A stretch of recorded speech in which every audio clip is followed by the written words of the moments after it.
pada waktu itu kami punya klien, terus kemudian kami mengerjakan, kami siang dan malam itu mengoptimasi, siang buat artikel, malam buat backlink, backlink profile, backlink yang berupa PBN itu kan kami eksekusi, dan akhirnya selama 3 bulan itu pada waktu itu bisa tembus di halaman 1.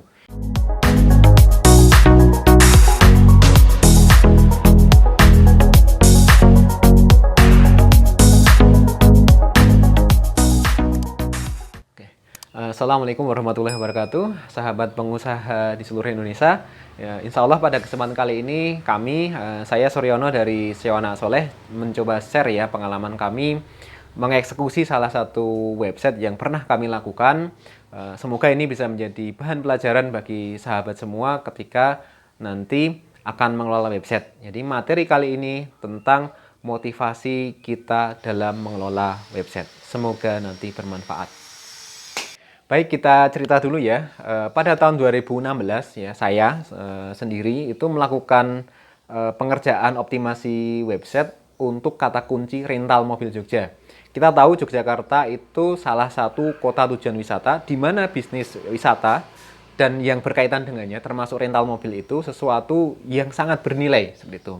Pada waktu itu kami punya klien, terus kemudian kami mengerjakan, kami siang dan malam itu mengoptimasi, siang buat artikel, malam buat backlink, backlink profile, backlink yang berupa PBN itu kan kami eksekusi, dan akhirnya selama 3 bulan itu pada waktu itu bisa tembus di halaman 1.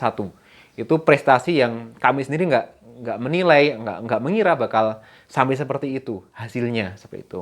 Yang mungkin ketika dilaksanakan saat ini, di mana persaingan sudah semakin ketat, waktu 3 bulan itu hitungannya impossible lah, mustahil untuk dilakukan pada kesempatan di tahun ini, tahun 2022 ini. Nah, apa yang bisa kita pelajari dari hal tersebut?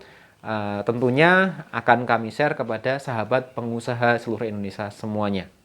Setidaknya ada 3 hal yang itu bisa menjadi motivasi bagi kita semua saat mengelola website, sehingga itu menjadi strong way kalau bahasanya Simon Sinek itu untuk kita semua dalam mengelola website. Kalau kita nggak punya strong way, maka di tengah jalan bisa jadi ada halangan, kita berhenti.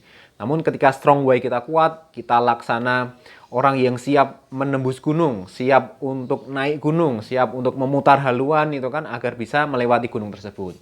Nah, motivasi pertama yang penting untuk kita miliki saat mengelola website, kita memiliki yang namanya motivasi materi. Ada materi yang ingin kita kejar, ada materi yang ingin kita dapatkan, itu kan, sehingga kita semangat dalam mengelola website kita, tidak patah arang di tengah jalan. Motivasi kedua yang perlu kita miliki saat mengelola website, kita masukkan motivasi kemanusiaan dalam diri kita. Kita tentu mendengar ada aplikasi semacam kitabisa.com atau yang lainnya, crowdfunding yang lainnya yang tujuannya membantu orang lain lebih banyak. Itu salah satu value yang bisa dimasukkan dalam diri kita saat mengelola website, sehingga kita punya energi lebih saat menghadapi hambatan dan tantangan. Nah, motivasi paling 3 nih yang paling penting nih yang untuk kita miliki ya sebagai seorang marketer itu kan, baik Anda muslim maupun bukan, yaitu motivasi ruhiyah atau motivasi spiritual. Anda masukkan itu kan hubungan Anda dengan Sang Pencipta itu kan saat Anda melakukan proyek pengelolaan website seperti itu. Misalnya, saya melakukan pengelolaan website pada waktu mengelola rental mobil Jogja, kata kunci rental mobil Jogja, ya salah satu motivasi ruhiyahnya adalah ingin memberikan nafkah yang terbaik kepada anak istri. Sehingga saya merasa semangat itu kan saat menjalankannya. Saya merasa bahagia saat menjalankannya. Karena saat saya melakukannya, saya akan mendapatkan pahala dari Sang Pencipta. Jadi motivasi yang paling 3 ini menurut kami yang paling penting untuk kita install ya dalam diri kita saat mengelola website untuk pengelola website atau admin website, atau untuk jasa SEO, atau untuk pengusaha itu kan dalam menjalankan aktivitasnya. Bukan hanya untuk mengelola website, tapi untuk aktivitas-aktivitas yang lainnya. Sahabat pengusaha di seluruh Indonesia, ada 3 hal yang kemudian bisa menjadi bagian untuk menguatkan strong way kita. 3 macam motivasi. Yang pertama itu motivasi materi, yang kedua itu motivasi kemanusiaan, yang ketiga itu motivasi ruhiyah. Ya, semoga itu semua bisa kita install dalam diri kita kuatkan, terutama yang motivasi yang ketiga nih, motivasi materi, sehingga kita punya semangat yang terus membara dalam mengelola website. Nah, bagi sahabat yang menemukan manfaat dari channel ini, dari video kali ini, silahkan like, share, komen, serta subscribe channel ini. Terima kasih. Assalamualaikum warahmatullahi wabarakatuh.